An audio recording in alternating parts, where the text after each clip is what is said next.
What makes rabies so deadly? I understand that very few people have survived rabies. Is the body simply unable to fight it at all, like a normal virus, or is it just that bad? Edit. I did not expect this post to blow up like it did. Thank you for all your amazing answers.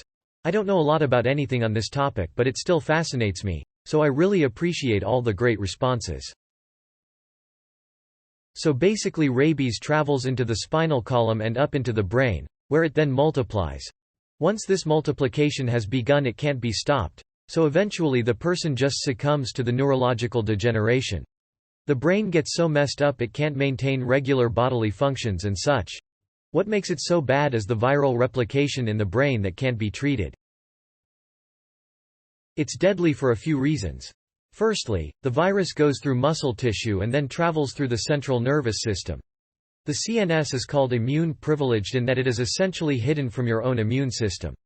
This protects vital tissues, like the brain, from inflammation and cell damage that an immune response can cause. So because of this, an infection in it does not always cause the same type of immune response for viruses or other pathogens that happen anywhere else.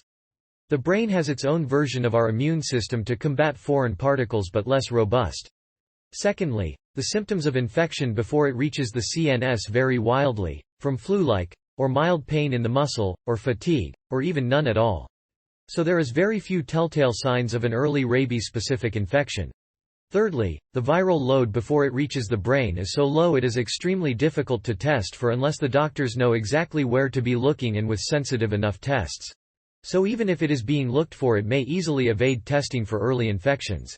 And lastly, by the time it becomes apparent the infection is rabies by the symptoms of the patient, the virus has already reached the brain, multiplied, and is virtually untreatable due to the aforementioned immune privileged status and the brain's immune system being ill-equipped to fight the infection. All of that is why it is so deadly.